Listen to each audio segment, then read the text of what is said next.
beyond the skies. You and I, we're breaking bounds on Baobab.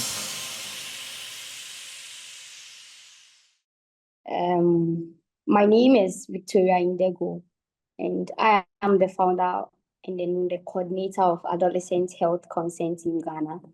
And I am also currently doing my national service at Center for Business Development here in KNUST. And I am an alumni of MasterCard Foundation Scholars Program at Kwame Nkrumah University of Science and Technology.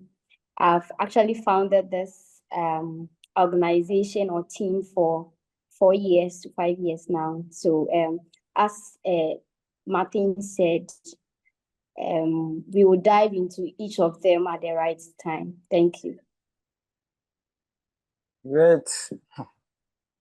I think we have a ton of experienced people here as our panelists. If you don't have your pen and your book ready, get one, because it's going to be very insightful. You take a lot of lessons from them. And so without further ado, let's start with Victoria. So you are the founder of the Adolescent Health Concerns team. Can you tell us more about this venture, plus what inspired you to take on this challenge? Okay, so Adolescent Health Concern team is actually a youth-led initiative, which was founded in December by myself, 2020, in my community called Samra Boy in the Western region of Ghana. And then our mission was to promote the adolescent health, especially with regards to their development. And then we did this initiative through education, mentorship, screening, donations, and other community outreaches that help to contribute and then make meaningful impact in the adolescent girl or boy child. And then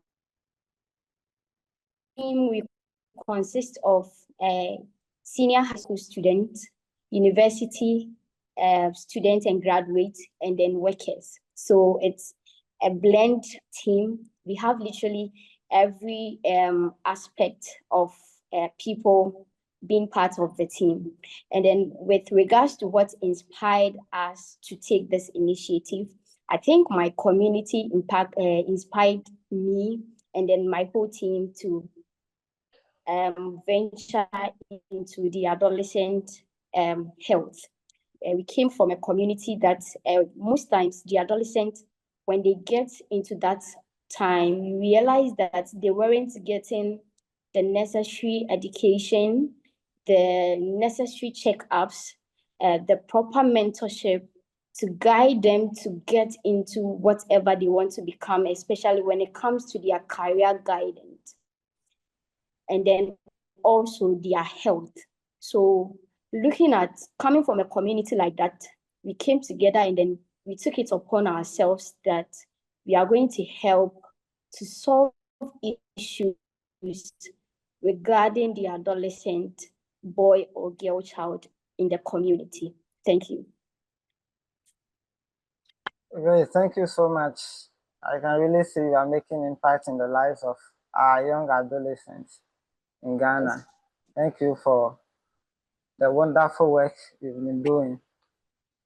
Hi, Martin. So during the part one, we've learned a lot about your ventures.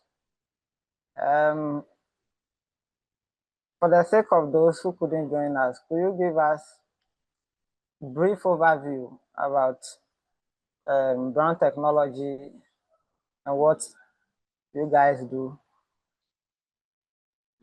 Okay, thank you, Immanuel. And it was great hearing from you, Victoria, with your inspiring, initiative. Just want to acknowledge my senior here, Frank Alakpuliska. the name I usually struggle to mention, but just to say a shout out to you, Frank. Yeah, so Brown Technology is an agri-tech company, and we're inspired by our own background, and that is rising up and noticing that we did not have electricity, access to electricity to preserve our produce, and so huge numbers of post-harvest losses. And because of this, we came up to solve the problem. So so the project is basically on developing earthen refrigerating systems that are non-electricity reliant, but help household and farmers living at areas without the power grid to be able to preserve their produce regardless of their inability to access such resource. So basically that is it. And in the future, we hope to be able to um, um, launch a large scale distribution of these products to the bottom of the pyramid population. But I'll just use this as an opportunity to also mention Motherland Hub. It's a company I'm privileged to co-found in the UK.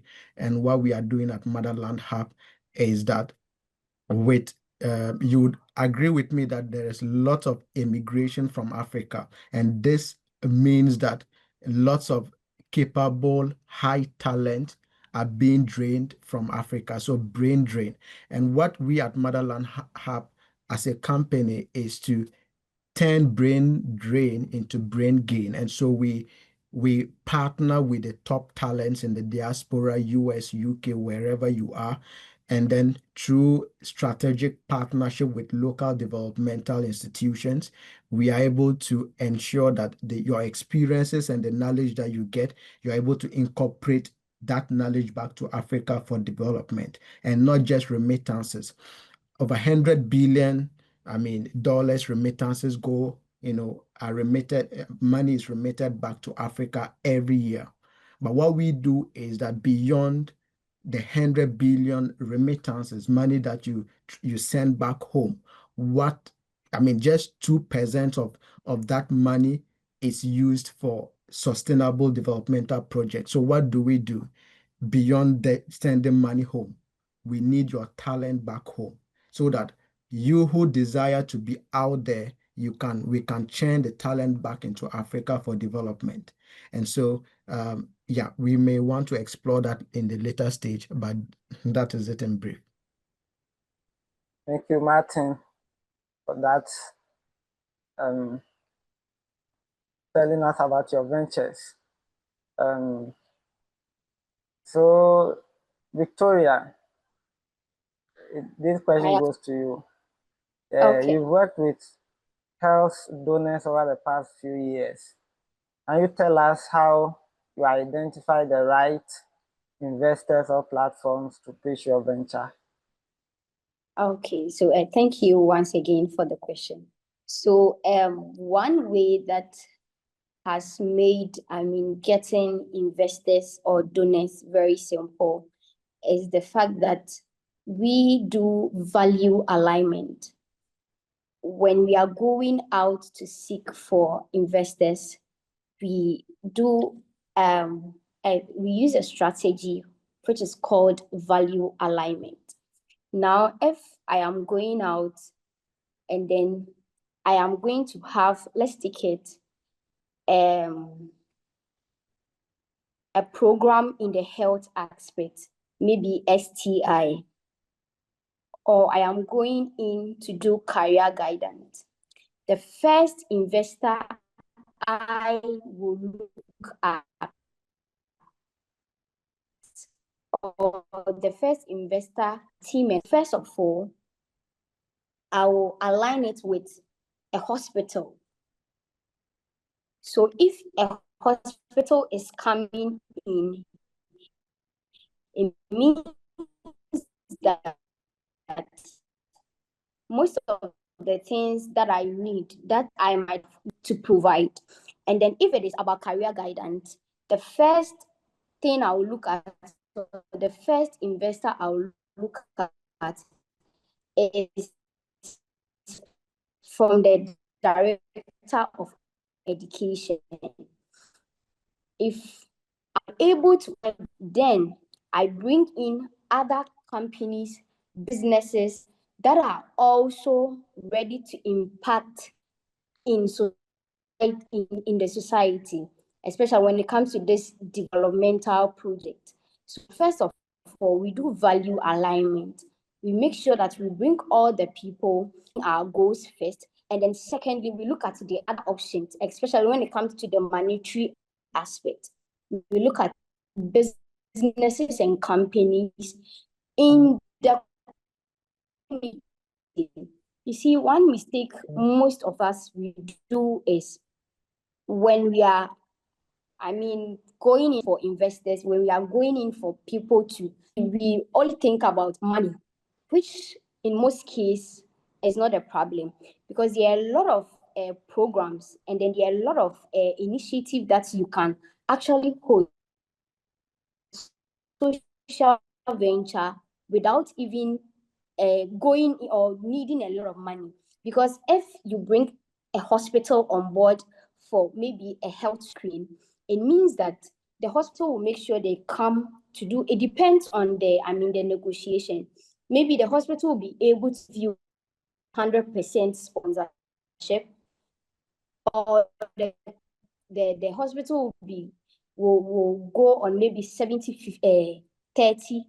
sponsorship. With that, maybe your food there's up for you. So at the end of the day, instead of going to get money to bring people on board to come and do all the things, you can just partner with a hospital, or you can go to the director of education if it's career guidance.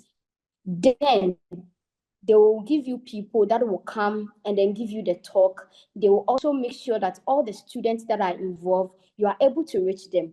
Because if you go to the director of education,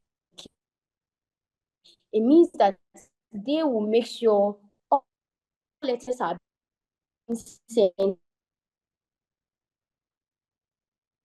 don't have to letters and go to the school one after other, because that one is going to incur a lot of costs. So first is value alignment. Maybe you want to do donation card, going to write to the sanitary pad companies for them to give you the sanitary pad, then you use for your project. So value alignment is one of the key things anyone that is in social ventures or that is entering into social ventures supposed to. Yeah, Victoria will join us. So Martin, you have pitched to different investors on several stages. Did you use the same storyline for all your pitches?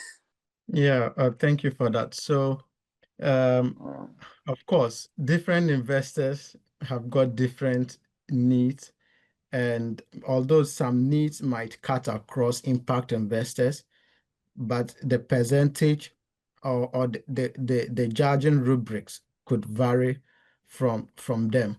And so you would notice that if you are pitching for my social enterprise, mostly is impact investors. And for the company, which is profit oriented, although we've got social mission, but it is registered as a for profit. Mostly, venture capitalists, and these are people that have an eye for money, profit, and what are the financial figures and all that. So obviously there are different pitches for different kind of investor depending on who you are targeting. So there are some investors that really are interested in impact. So these are called impact investors. They are not necessarily just looking at what financial gains they will get from the money they will be putting into your business, but they are looking at the non-financial aspect. What social impact are you creating? So for instance, if you are, let's say for Greenbox Africa, okay, yes, what is your business model? What is your revenue model? So your revenue model may not have a lot of numbers, but to I mean, in terms of profit, but to an impact investor, what they are looking at are how many farmers are able to preserve their produce who otherwise wouldn't have been able to as a result of the cost of conventional refrigerating systems or cooling systems. How many lives are changed, or how many um, what is the link to food security if farmers are able to reduce post-harvest losses to a significant level? What is the projected social outcomes in terms of impact would be realized? But for when pitching for a venture capitalist, they are looking at um, the return on investment. Okay, so by when would you break even? And then we get our proceeds back. So you should be able to have a cash flow, and that we call this the return on investment for a profit-oriented business. And so if your business is social, has got social impact, a huge portion of it being social impact. And so the results as a result of your production, the outcome would yield more social change or outcomes as opposed to profit. So your composition can be, okay, so the results we want to achieve is 80% social impact, maybe 20% profit, just to be able to sustain our business. And that is where social entrepreneurship comes in. But if your business or venture is profit oriented, what it means is that you would have more percentage in profit. So your return on investment you'll be talking about money in monetary terms, in terms of profit. So we have social return on investment, which impact investors look at, and we have return on investment, which has not got a social aspect, which venture capitalists do. So depending on who you are pitching to, you would want to communicate the right variables in order to appeal to them the more. Great. I think Victoria has joined us. Victoria, could you conclude what you were saying before your network wouldn't permit you? Didn't know where I got to, and then I was off. But I was talking about how to, know who to, go for your money or go for help from when you are in when you are doing project as a social venture. And then I was talking about value alignment. And I said that before you even go out to look for investors, you should know people that will help contribute to achieving your aim. And so with that, you have to make sure that you get these people on board. And then after getting them on board, you look at the outside part, which can be companies and organizations that are willing to help you. And then they are also willing to share with you whatever they have to help you achieve your aim. Martin was saying some of the investors also look into the aspect of what is the profit I'm getting. And so if all your profit is impact and then it's not a monetary aspect, then I think you have to look more into getting a lot of investors that are not going to bring their monies on board, because most of these business people, the first thing they look out when you come to them to pitch your ideas and all that is, what are the benefits? At the end of the day, do they stand to win or they stand to lose? And then maybe your impact might not be in the kind of money, but sometimes too, you can use your platforms to promote their programs. Their products, the things that they are selling and all that. to also help generate some income for them. Yeah, so I think with that question, that is what I have to add to that. Okay, thank you so much. I also remembered one time we wanted to apply for a funding like that, I think circular plastic challenge, but our venture, our operations were not aligned with the circular plastic challenge, what we were looking for. But fortunately Okay. for us, we were working on, we started working on some plastic solutions. So Oh.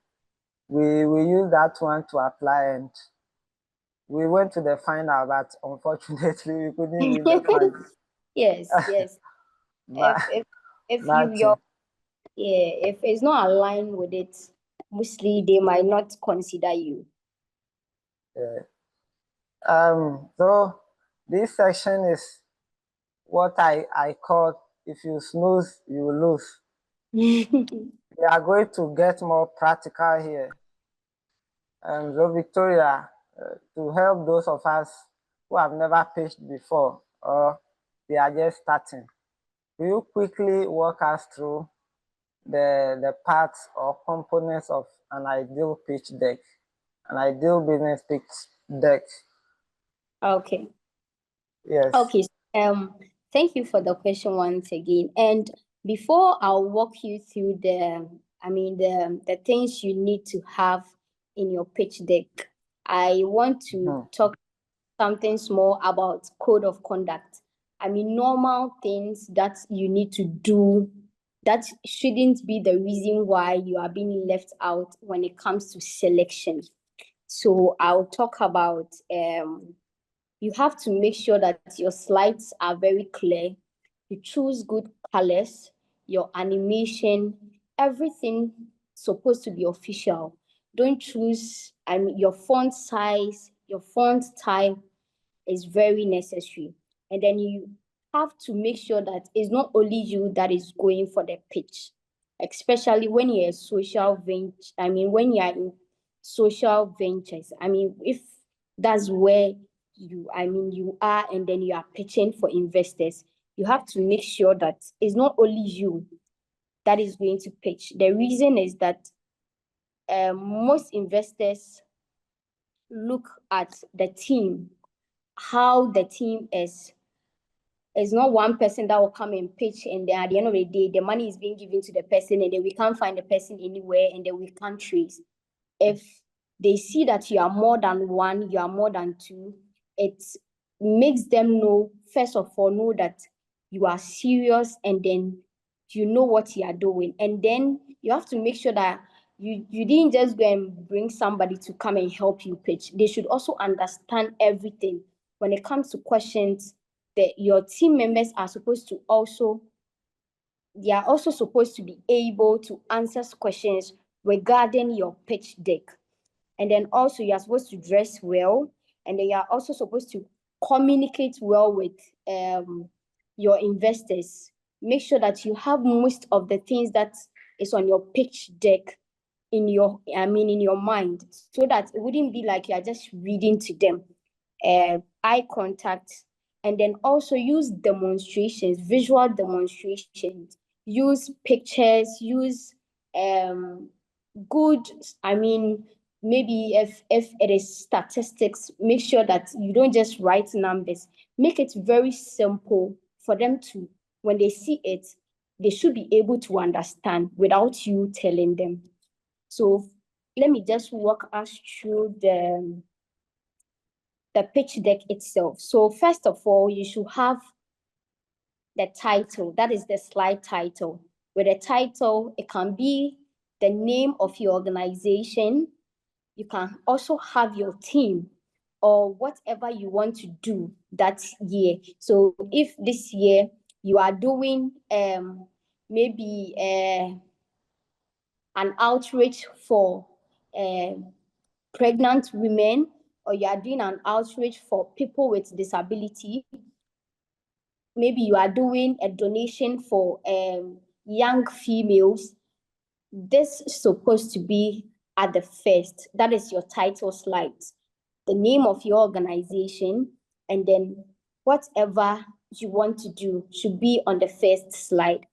With the second slide is the problem statement. And now this is where a lot of us get it wrong. We love, and then it's an African thing. We love to base on speculations, rumor, to make it look like a problem. We are hearing that people are getting pregnant in this community. We don't have fact. And so if you go to an investor and then you tell the investor, oh, in my community, a lot of females are getting pregnant, the first question that comes into the investor's head is, how did you know that people are getting pregnant? Is it because you are just working in the community and then you saw people with big belly, and then they are young and you feel most of them are teenagers and they are pregnant? So with this issue, the best way to approach it is to go to the hospitals in that community. You take their statistics, you come, you run, and then you prove to the investor that this is actually a problem which needs urgent way to solve it. So with the problem statement, and your problem statement is supposed to be very clear, it should be understandable. We shouldn't have a lot of questions to ask you when it comes to your problem statement. So the next one is your proposed solution. When it comes to the proposed solution, you should have at least 2 ways to solve that problem. Okay, but in your pitching, you pitch one, the first one that comes in mind, or the first one that you and your team members have sat down to plan. Okay, so let me use an example. Maybe you want to do a health screening. Now, this is your proposed solution. Maybe with your team, you sat down and then you said that, okay, with this is how we are going to solve it. We'll bring all the students together, maybe in a church or a DEBA center. Then we'll bring resource personnel to the school, to that place, and then we'll have a health talk. Then after that, the hospital will come and also do the screening for them. Now, maybe the investor will ask you, if you don't get the money to convey all these students to that place to do the screening, are you still going to do your program? Then, because you also need the money, you will say yes. And then the investor might ask you, so if this one doesn't work, how are you going to solve that issue? And then maybe you'll be like, okay, then instead of me not getting money to bring all these people to the center, why don't I bring a lot of resource personnel? Because the resource personnel, looking at the money that will be incurred in a lot of resource personnel, is lower as compared to bringing all the students, because some of the schools, you have to even give them transportation to come. When they come, you have to feed them and all that. But the resource personnel, maybe only their transportation is okay for them. So with that, it boils up to the point that, okay, then we will go to the school, give them the talk, we'll give them maybe some forms to fill. When you fill, and then we feel like we are supposed to come to the hospital for screening, we go on agreement with the hospital. You come there, you do your screening. They take you through all the process. You get your results. They educate you. Then you go. So with the proposed solution, don't stick to one solution, because sometimes most of our one reason why that most social ventures doesn't stand is because of how we want to solve any problem. We are too rigid. We are stiff to one particular thing. And so when it comes to the problem statement, be open-minded, have different alternatives, so that if A doesn't work, you go to B. The next thing is your target beneficiaries. Your target beneficiaries. Which people are going to benefit from whatever that you are going to do? Are they students? Are they widows? Are they alcohol addicts, drug addicts? what are your target beneficiary? And with this, you should even have it of mind. You should be able to tell the investor that these are my target group. I'm targeting 500 students. I'm targeting 500 females. And then each school, I'm taking 40, 30, 20, and all that. Then we'll go to the next one. That is the value proposition. With a value proposition, it's simply how innovative yours is from others. If an investor wants to invest in, maybe you are two people pitching on one thing, what should make the investor choose you over the other person?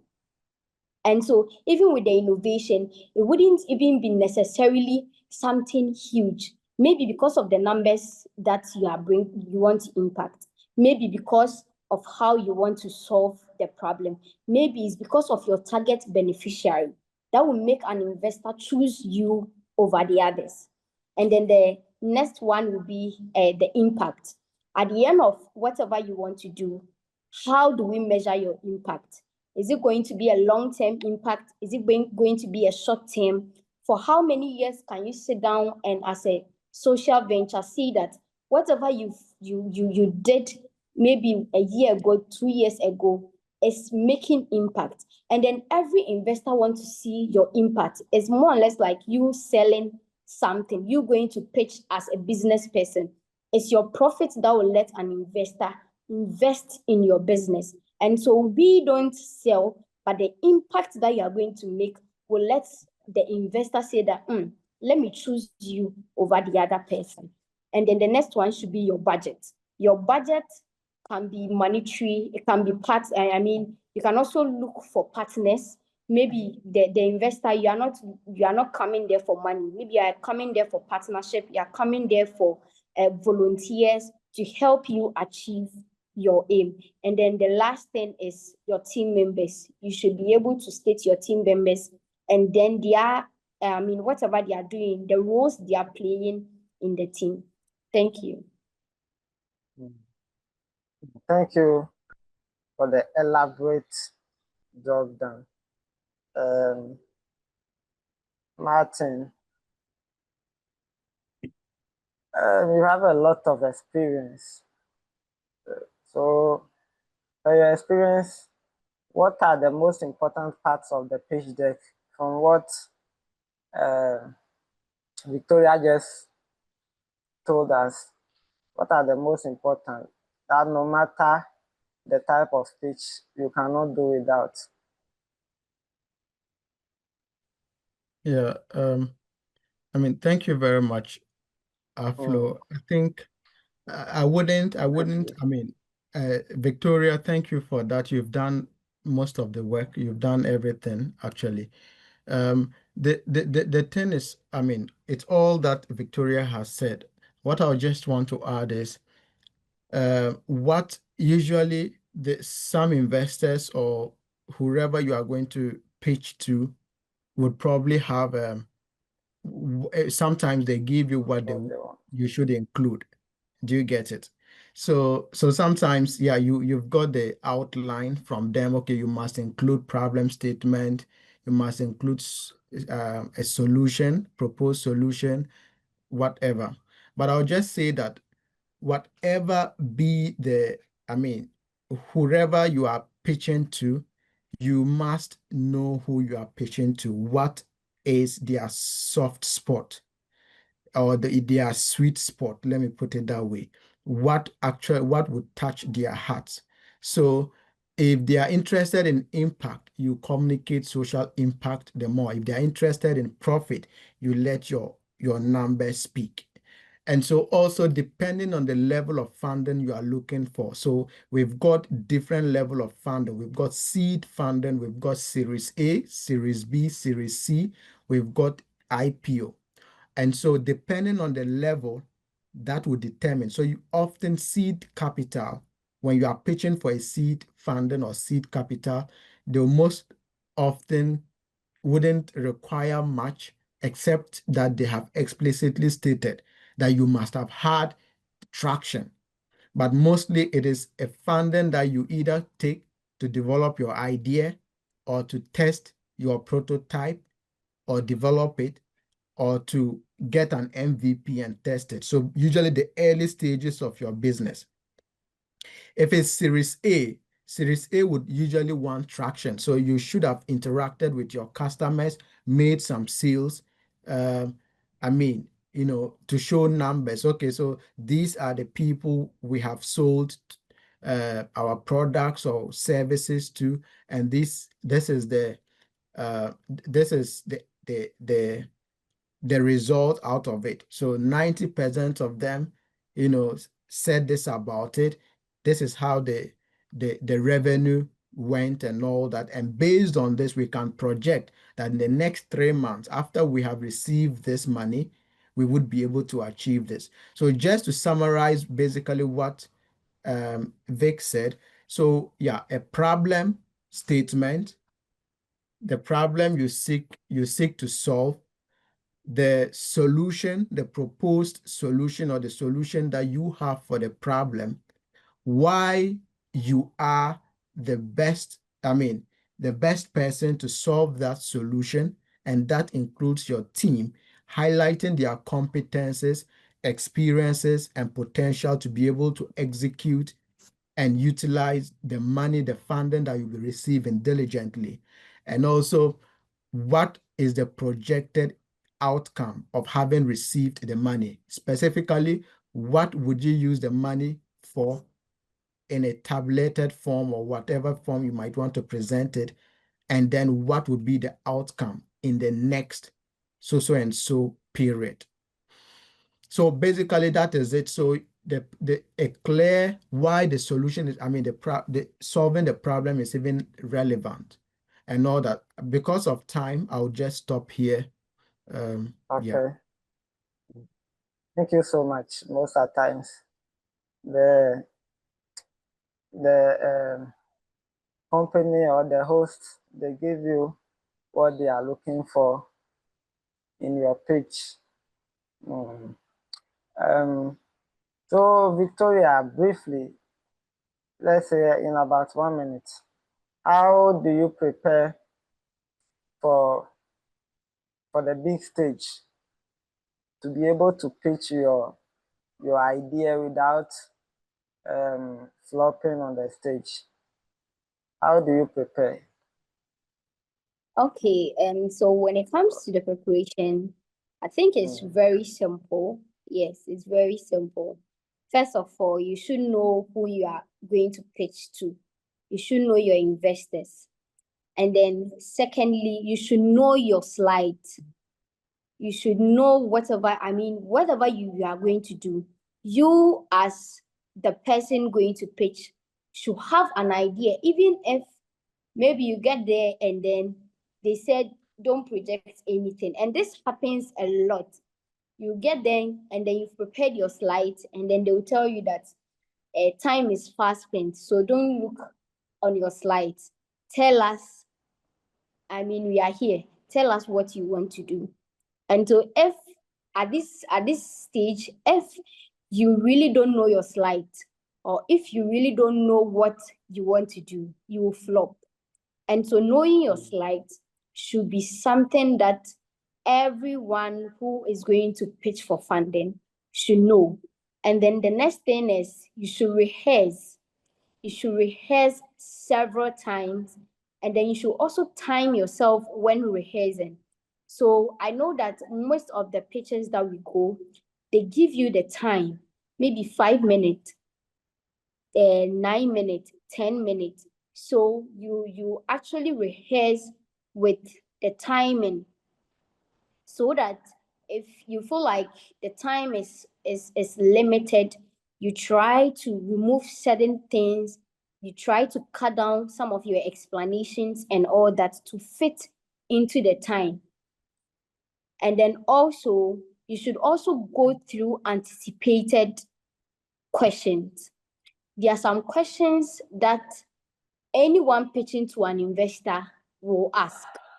And so after preparing your slides, sit down and then, take questions that you and your team know that, no, they will definitely ask. then you find answers to it so that you will pitch nicely. Then afterwards, they are asking you questions and you're not able to answer. And then that can, limit your spots for getting into, or getting the funding. And then also you can use something that I personally call it memory triggers. Memory triggers. So you have a picture of something, or you have certain keywords that will always help you stay on track. And so if maybe you are talking about something and then you realize that you are going far, the memory trigger will at a point just come in, then you stay focused. So that one is mostly used for tracking so that you don't the pitching has become so nice that you've even forgotten what you are talking about, and then you are just going. Yes. And then also, it's also good you pitch to somebody who had already pitched before, or who have knowledge about pitching, or a mentor. Because these people, you might think you know it, or you might think you are doing the best. You might think when you go and pitch, they will just give you the money. But it's a lot of things that goes into pitching, especially when if you are pitching to invest it. So the last thing you have to do is to make sure that your slides is given to somebody who is already there. The person will correct you, and then the person will also help you to, strategize how you are going to pitch. Thank you. Thank you, Victoria. For me, my takeaway is you have to know your stuff anyhow. You have to know your stuff anyhow. And this is very, very key in preparation towards an upcoming pitch. It has happened to me several times where you go blank on the stage because you are not adequately prepared. We are behind time, but we need to do this. It is very important to me. So in about, let's say, between 30 seconds to 1 minute, could you give us an example of a pitch using any business idea that you have in mind? An elevator pitch, actually. Yeah.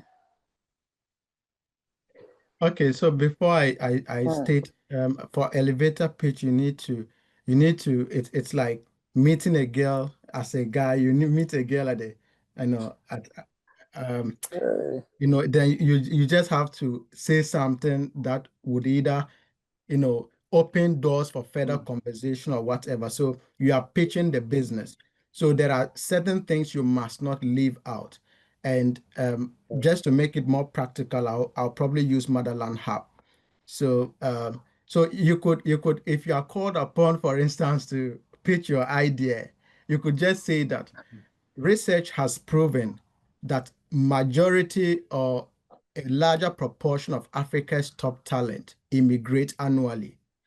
The benefits are mainly remittances, with $100 billion of remittances going back to Africa annually, but just 2% of this amount going into sustainable developmental projects. We at Motherland Hub seeks to convert brain drain into brain gain by serving as an ecosystem for top talent Africa diaspora, linking relevant partners with the diaspora to transfer knowledge gain and experiences into development in Africa. So what you have noticed is that I've been able to talk about the problem, given a background of the problem, mentioned, and that problem is the fact that there is brain drain, immigration out of Africa, and just only remittances going back to Africa. So the help is just money, but just 2% of that money it's what goes back to Africa. I mean, is what is used for development. Now, I've gone further to mention the company and what we are doing, what we exist to do, and how we do that. We serve as an ecosystem linking these talents back to Africa through consultancy so that they can be able to contribute to development. The brain that has been taken is infiltrated back. So I have mentioned, but also remember, I have used figures to support, my pitch.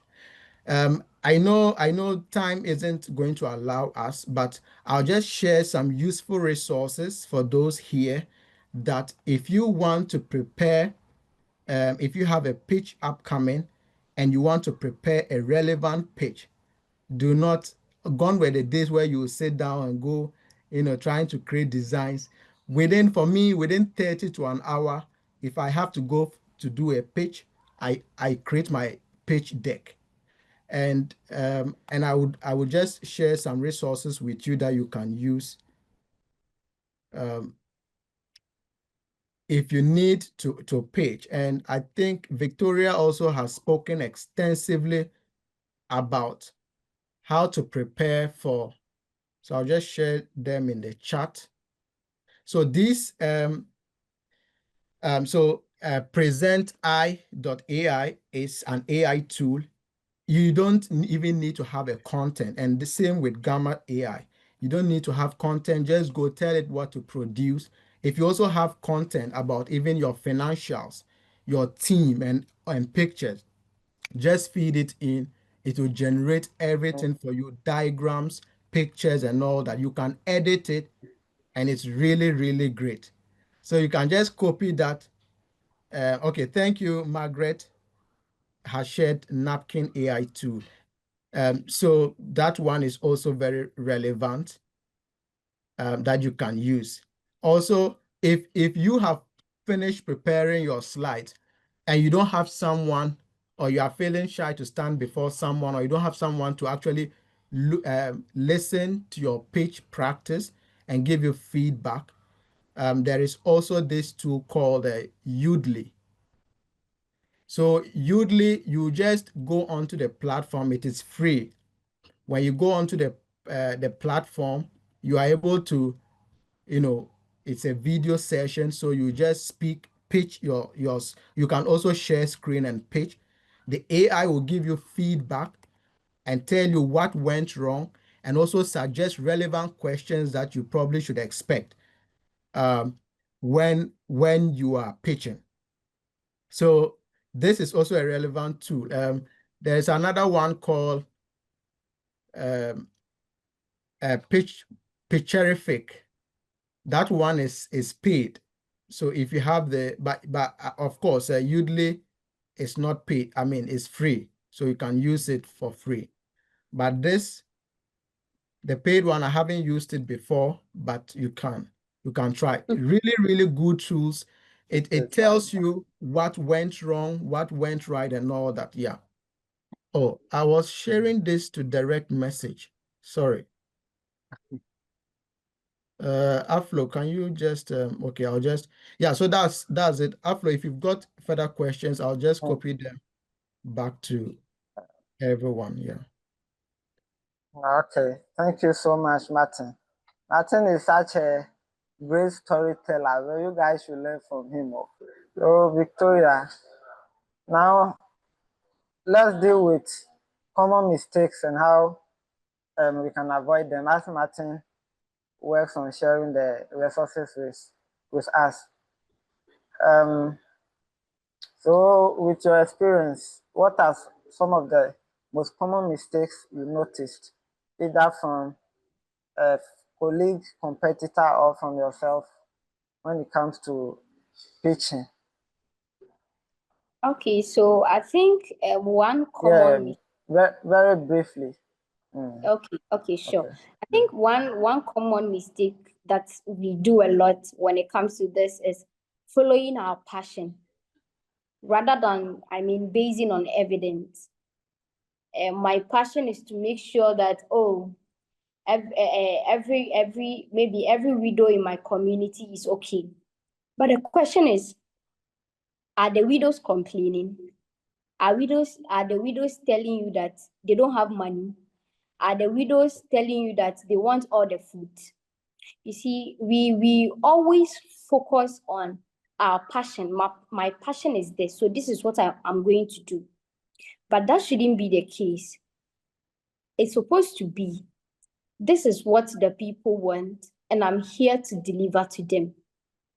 This is the need of the people, and this is how I'm going to help to solve this problem. And then you don't do that by just saying it. You should back it with evidence. And then you should also have realistic solutions. Some of us, our solutions is, I don't know where we get those solutions from. Our solutions, some of them are weird, especially when it comes to, the budgeting aspect. You are coming from a community that, you know that their standard of living is, and then 20,000. Who is going to give you? I think we've lost her. Martin, let's continue. Can you give us your final words, your advice, then we take the questions? I would prefer we take questions before the final advice. We take the If you questions wouldn't before. mind. Okay, all right, sure. Victoria will join us in a moment.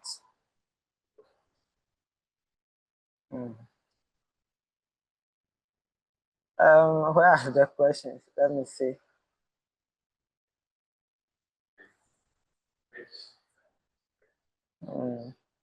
Okay, I think there are a few questions in the chat box.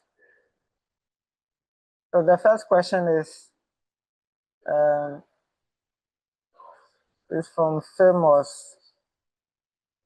In instances where the place to get a justifiable data is not available, what can one leverage to justify the problem?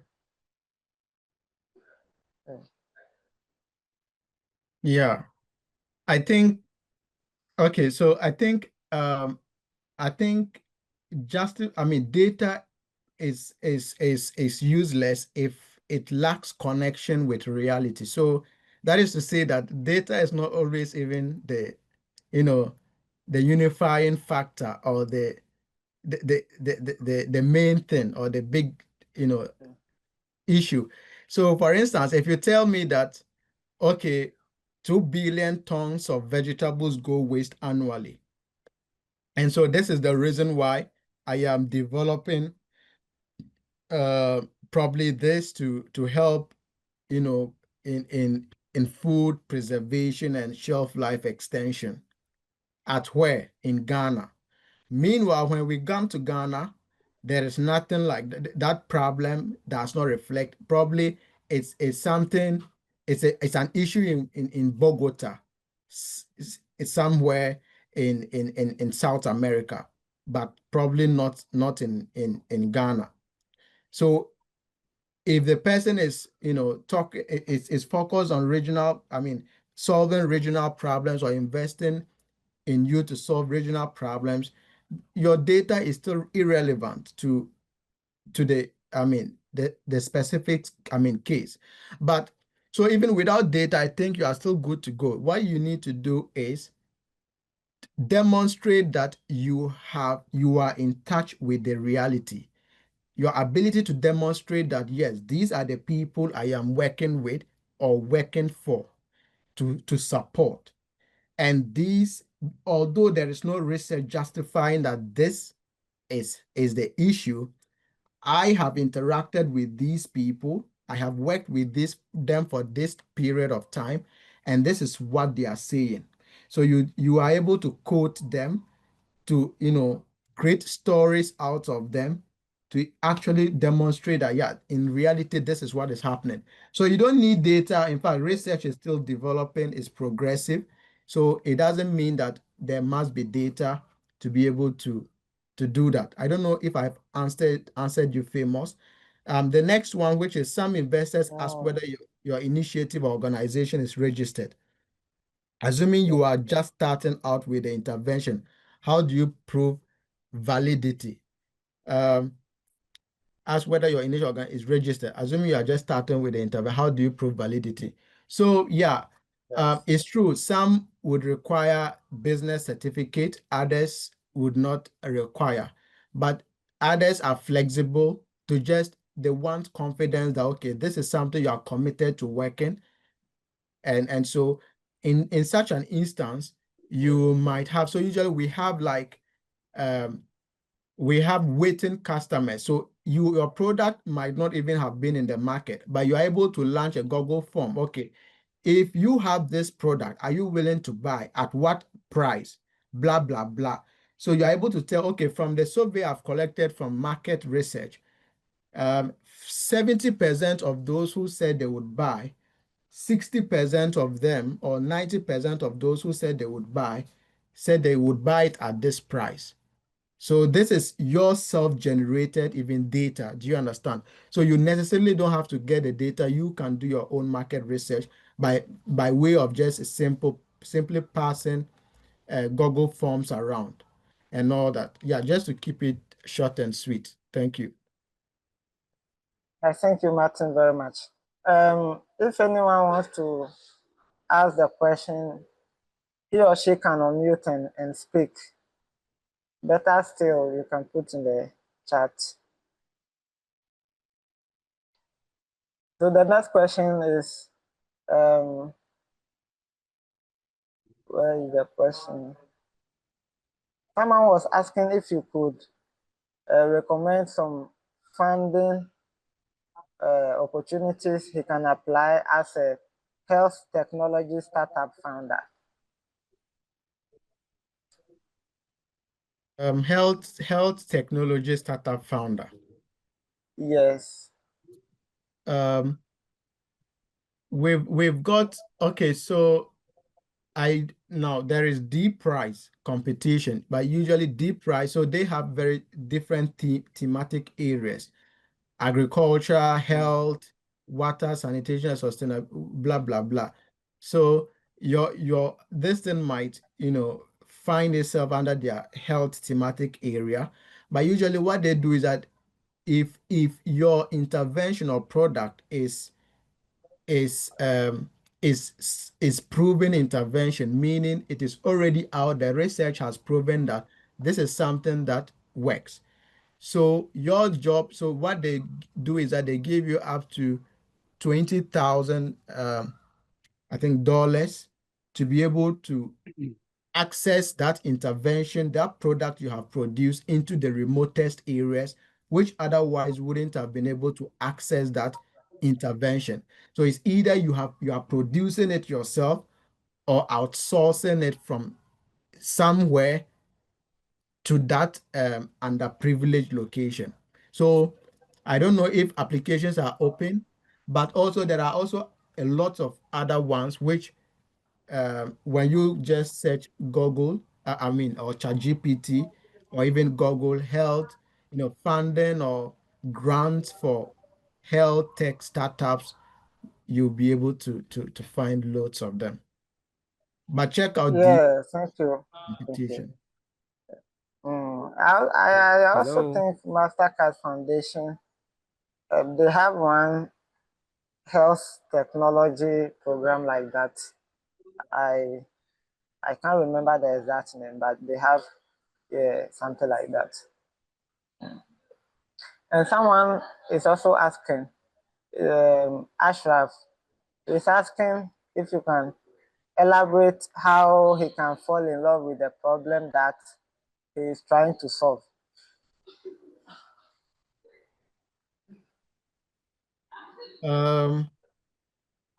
How to fall in love with a problem. I think this is something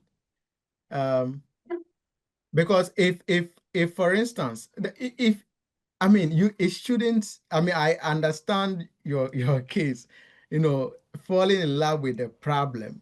I don't know, but it should not take effort to fall in love with a problem if actually it is a problem you should be solving. And so if, for instance, if you have identified a particular problem and you yet do not know whether you want to solve it or not, then I mean it's probably not a problem that is with that is at the center of your heart. So I would just say the connection here is usually to find something that you, because if you say it's like telling me, how do I fall in love with my wife? Because this, you get it. So usually find a connection, like the basis between what the experiences that you have. If it does not push you so much, then you would not have the energy to pursue it, except that maybe you are just after profit and not maybe purpose. So I think that is it. Just find a problem that is worth solving, that is worth solving, and in which case I mean for if it is worth solving, you definitely fall in love with it. Beyond the skies, you and I, we're breaking bounds.